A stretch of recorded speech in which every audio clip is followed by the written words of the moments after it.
그때에 세례 요한이 이르러 유다의 광야에서 전파하여 말하되 회개하라 천국이 가까이 왔느니라 하였으니 그는 선지자 이사야를 통하여 말씀하신 자라. 일렀으되 광야에 외치는 자의 소리가 있어 이르되 너희는 주의 길을 준비하라 그가 오실 길을 곧게 하라 하였느니라. 이 요한은 낙타털 옷을 입고 허리에 가죽띠를 띠고 음식은 메뚜기와 석청이었더라.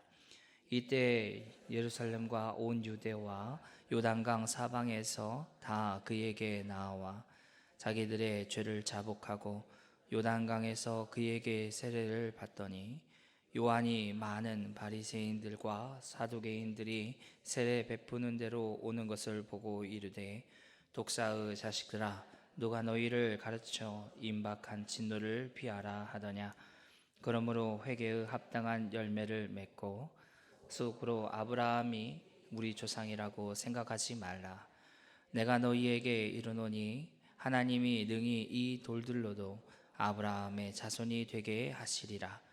이미 도끼가 나무 뿌리에 놓였으니 좋은 열매를 맺지 아니하는 나무마다 찍혀 불에 던져지리라. 나는 너희로 회개하게 하기 위하여 물로 세례를 베풀거니와 내 뒤에 오시는 이는 나보다 능력이 많으시니 나는 이 그의 신들을 들기도 감당하지 못하겠노라. 그는 성령과 불로 너희에게 세례를 베푸실 것이요 손에 키를 들고 자기의 타작 마당을 정하게 하사 알곡은 모아 곳간에 들이고 쭉정이는 꺼지지 않는 불에 태우시리라. 이때 예수께서 갈릴리로부터 요단강에 이르러 요한에게 세례를 받으러 하시니 요한이 말려 이르되 내가 당신에게서 세례를 받아야 할 터인데 당신이 내게로 오시나이까. 예수께서 대답하여 이르시되 이제 허락하라. 우리가 이와 같이 하여 모든 의를 이루는 것이 합당하니라 하시니 이에 요한이 허락하는지라. 예수께서 세례를 받으시고 곧 물에서 올라오실새 하늘이 열리고 하나님의 성령이 비둘기같이 내려 자기 위에 임하심을 보시더니 하늘로부터 소리가 있어 말씀하시되 이는 내 사랑하는 아들이요 내 기뻐하는 자라 하시니라. 아멘. 오늘 본문은 크게 세 부분으로 나눠서 이해할 수 있습니다. 1절부터 4절까지 세례 요한이 어떤 사람인지에 대해서 또 그가 무엇을 말하고 있는지에 대해서 기록하고 있고 5절부터 10절 크게는 12절까지 나누어서 생각해 볼 수 있는데 여기서는 이제 예루살렘과 온 유대와 요단강 사이에서 예수님 요한이 세례를 베푸는 그때 사람들이 나오는 모습도 기록되어 있고 또 바리새인과 사두개인들이 세례를 받으러 오는 모습을 보면서 회개에 합당한 열매를 맺으라는 말을 선포하고 있는 모습도 나옵니다. 더불어서 자기 뒤에 오시는 이가 누구인지도 이제 선포합니다. 13절부터 17절 마지막 절까지는 예수님과 또 세례 요한에 대한 그런 세례를 받고 나오는 세례 요한의 세례를 받고 나오는 예수님에게 내려온 성령님 그리고 하나님의 음성이 여기에 기록되어 있죠. 우리가 읽은 3장에 앞서 2장에서는 구약의 많은 내용들이 인용되고 있습니다. 2장 15절과 18절에서도 분명히 인용되는 것에 마지막 절을 보면 이루려 함이라 이루어졌느니라 이렇게 기록되고 있죠. 이미 2장 6절에서 기록된 미가서 5장 2절의 이 말씀은 성취된 것임을 말하지 않아도 알 수 있는 내용으로 우리가 잘 기억하고 있습니다. 이와 같이 선지자의 예언의 성취가 오늘 또 한 번 더 나타납니다. 마태는 요 회개하라 천국이 가까웠느니라 라고 선언하는 이 세례 요한이 누군지에 대해서 아주 명확하게 밝히고 있죠. 그는 선지자 이사야를 통하여 말씀하신 자다라고 이야기하고 있습니다. 이사야서 40장 3절의 말씀을 인용하여 말하고 있는 거죠. 그리고 4절에서는 낙타털 옷을 입었다 그리고 허리에 가죽띠를 띠었다 라는 표현을 통해서 그가 실제로 이와 같은 모습은 구약에 기록된 이사야 선지자의 모습을 그대로 연상하게 하는 내용이었습니다.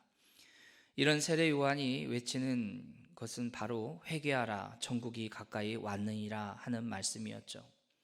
이 말씀에서 회개하라.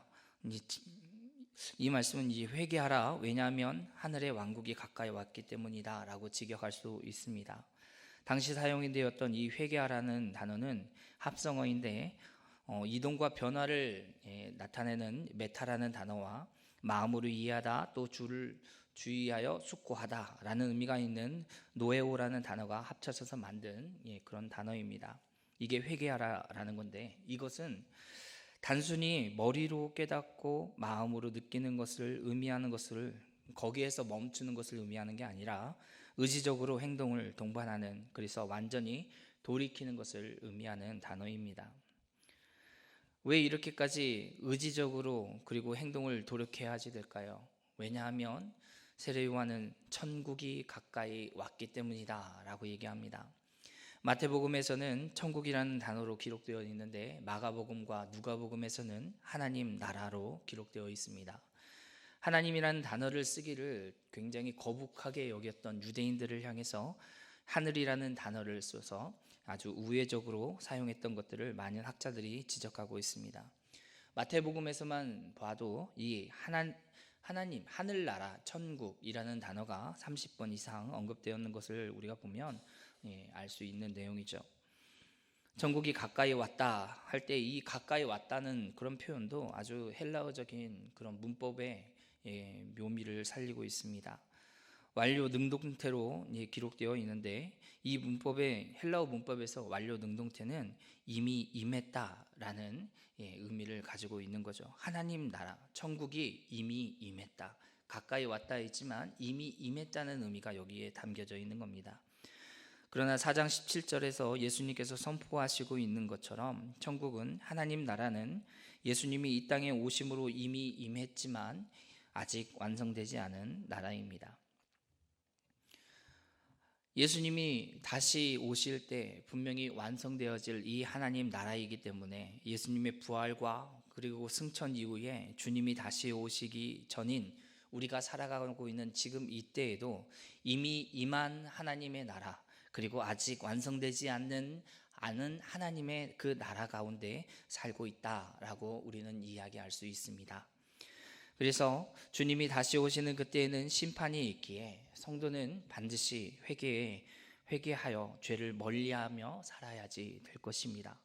주님의 통치하심을 따라 살아가야지 되는 것이 성도의 모습인 것이죠. 세례 요한에게 이렇게 외치고 있을 때 사람들이 그에게 나왔습니다. 이 본문에서 나오는 나오다라는 단어도 헬라의 특징적인 그런 부분이 나타나죠. 미완료 과거 시제로 사용되었습니다. 아직 끝나지 않은 과거. 그러니까 세례 요한이 회개하라 할 때, 그리고 천국이 가까이 왔다라고 선포할 때 사람들이 막 나오는데 딱 한 번 나온 게 아니에요. 할 때마다, 외칠 때마다 나왔다는 이야기입니다. 계속해서 천국에 대해서, 하나님 나라에 대해서 선포할 때마다 사람들이 계속해서 세례 요한에게 나왔다는 이야기를 이렇게 미완료 과거 형태로 헬라어는 기록하고 있습니다. 이런 모습은 이스라엘 백성들이 400여 년 동안 또 선지자 활동이 끊어진 그 상태에서 메시아를 얼마나 갈급하고 있었는지에 대한 그런 이스라엘임을 잘 보여주고 있는 거죠. 그리고 또 한 부류의 사람들이 나옵니다. 바리새인들과 사두개인들이 이제 세례 요한에게 세례를 받으러 나오죠. 세례 요한이 그들에게는 독사의 자식들아 라고 표현을 하고 있습니다. 임박한 진노를 피하려고 그들이 나오는 모습을 이야기하고 있습니다. 그리고 그들에게 요구하는 것이 있다면 바로 회개의 합당한 열매를 맺어라 요구하고 있는 거죠. 바리새인과 사두개인들의 모습은 필연적으로 임할 하나님의 진노를 피하려고 회개에 합당한 표시도 없이 세례를 받으러 오는 그들의 모습을 이야기하고 있는 것입니다. 하나님 나라는 반드시 이루어집니다. 주님 다시 오실 줄 믿으십니까? 네, 아멘. 우리는 그렇게 믿음으로 살아갑니다. 오늘 밤에라도, 아니 오늘 낮에라도 우리가 삶의 모든 현장 가운데 열심히 수고하고 살아갈 때 주님 다시 오실 줄 우리는 믿고 살아갑니다. 긴장하고 또 기대하고, 그러므로 열심히 충성되이 살아가죠. 지금 우리가 살아가는 시대는 이미 임한 하나님의 나라, 그리고 아직 완성되지 않은 하나님의 나라 사이에 살아가고 있습니다. 그러므로 그 나라는 반드시 이루어질 줄도 믿고 살아가고 있습니다. 세례 요한은 회개를 외치면서 또 그에 합당한 열매가 없이 나오는 바리새인과 사두개인들을 지적하고 있는 것을 우리에게도 분명하게 선포하고 있습니다. 그냥 그들만 지적한 게 아니라 그들을 통하여서 우리에게도 분명하게 선포하고 있는 겁니다. 하나님의 백성으로 살아가면서 회개의 합당한 열매를 맺어 살아가야지 되는 거죠. 회개의 아주 그 중요한 모습을 우리가 갖춰가야지 되는 겁니다. 세례 요한은 바리새인과 사두개인에게 속으로 아브라함이 우리 조상이라고 생각하지 말라고 얘기합니다. 하나님은 능히 돌들로도 하나님이 아브라함의 자손이 되게 하실 수 있다라고 말하는 거죠. 하물며 우리겠습니까? 우리가 바리새인들과 좀 비교를 해보려고 조금만 생각을 해봐도 아무리 열심히 했던 우리의 모습만 봐도 전혀 비교가 되지 않습니다. 그들이 훨씬 더 종교적입니다. 우리는 비교가 잘 안 되죠. 자신의 신앙에 오늘날 그런데 많은 그리스도인들이 나타내고 자랑하는 것이 있습니다. 그들은 자신들을 바리새인과 사두개인들은 자신이 아브라함의 자손이라는 것을 자랑하고 살았는데 오늘날 살아가는 많은 사람들은 그것 말고 다른 것들을 좀 자랑하고 살아갑니다. 자신의 신앙의 연륜을 자랑하는 사람들도 있고 많은 수고와 봉사를 하는 것을 자랑하기도 합니다. 때로는 자녀들이 잘 되고 있는 것을 자랑하기도 하고 사업과 기업의 풍성한 것을 자랑하기도 합니다. 네, 맞습니다. 이와 같은 것들을 풍성히 은혜를 주시고 또 우리를 충성된 일꾼 삼아 주셔서 주님의 몸된 교회를 위해서 많은 날 동안 수고하게 하신 분은 하나님이시기 때문에 하나님께만 영광 돌리시기 바랍니다. 이것이 우리의 자랑이 되지 않기를 원합니다. 그러나 우리는 무엇을 자랑하고 있습니까? 그러면 우리는 어떤 것을 자랑해야지 되겠습니까? 어제 우리가 수요 예배를 통해서 목사님께 말씀을 같이 들으면서 예수 그리스도로 충분하다라는 말씀을 들었죠. 그렇습니다.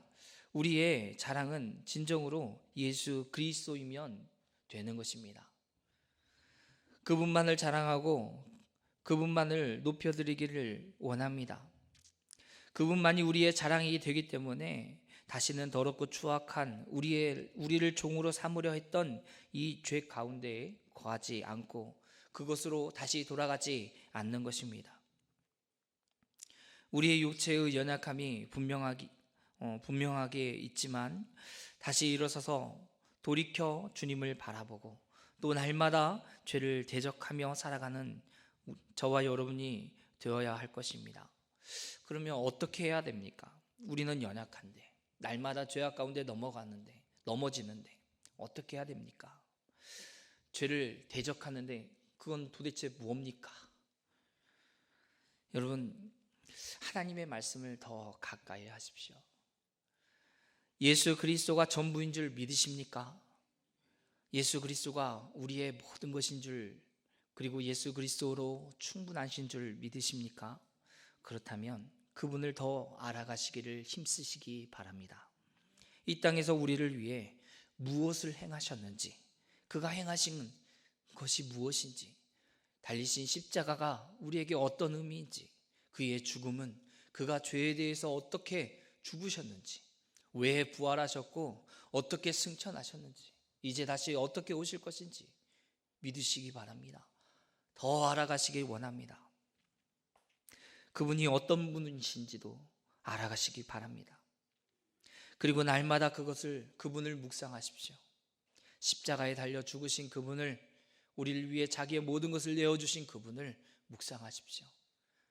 우리의 죄악됨을 분명히 아시면서도 우리를 구원하기 위하여 이 땅에 오신 그분을 묵상하십시오. 그로 인하여 나타나는 그 즐거움과 기쁨을 누리시기 바랍니다. 그리고 우리의 입술로 고백하며 우리의 모든 삶에서 회개, 즉 돌이켜 살아가는 삶을 나타내시기 바랍니다.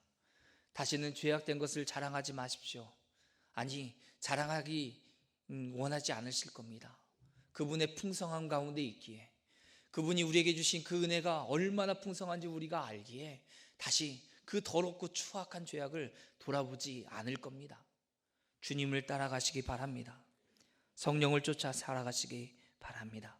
사랑하는 성도 여러분, 우리는 주님의 백성입니다. 그 백성으로 합당한 삶을 살아가기를 원합니다. 우리의 힘으로 할 수 없기에 우리는 날마다, 그리고 순간순간마다, 때로는 우리가 넘어져 있는 그때에 우리는 하나님께 은혜를 간구하여 살아가야지 됩니다. 주님을 알아갈 수 있도록, 주님만 바라볼 수 있도록, 주님만 묵상하고 주님이 행하신 모든 것들을 알아가길 힘쓸 수 있도록 하나님 은혜를 베풀어 주옵소서. 우리의 집중력이 약한 줄 아시죠? 우리가 기억력이 연약한 줄 아시죠? 우리가 날마다 분내기를 아주 급하게 하는 것도 아시죠? 오래 참는 거, 우리의 입술로, 우리의 생각으로 다른 사람을 판단하고 정죄하는 일을 아주 쉽게 하는 것도 하나님 아시죠? 불쌍히 여겨주시고 주님 바라보며 인내하게 하시며 그리스도의 몸된 교회를 세워갈 수 있도록 우리에게 은혜 더해달라고 우리가 날마다 하나님께 은혜를 간구하기를 원합니다. 이와 같은 믿음으로 살아가는 저와 여러분이 되기를 주님의 이름으로 축원합니다. 기도하겠습니다. 살아계셔서 역사하신 하나님 감사합니다. 우리의 연약함과 나약함과 부족함과 또 날마다 죄악 가운데 넘어져 허덕이고 있는 우리의 모습도, 우리의 연약함도 주님이 다 아시는 줄 압니다. 그러기에 주님, 우리에게 은혜를 베풀어 주옵소서.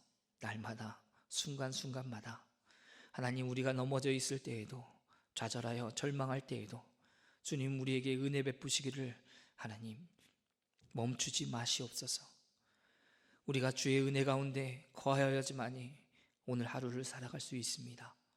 우리의 입술로 범죄하지 않게 하여 주시고 우리의 마음으로 다른 사람을 판단하지 않게 하여 주시고 오직 하나님께 은혜를 간구하며 주님의 몸된 교회를 세워가기에 부족하게 하기에 하나님, 날마다 주의 영광을 위해 살아갈 수 있도록 하나님 우리에게 지혜와 능력과 힘을 더하여 주시옵소서. 우리의 삶의 모든 현장 가운데 예수 그리스도만이 우리의 전부임을 나타내는 하나님 백성 되게 하여 주옵소서. 감사드리며 예수님의 이름으로 기도합니다. 아멘.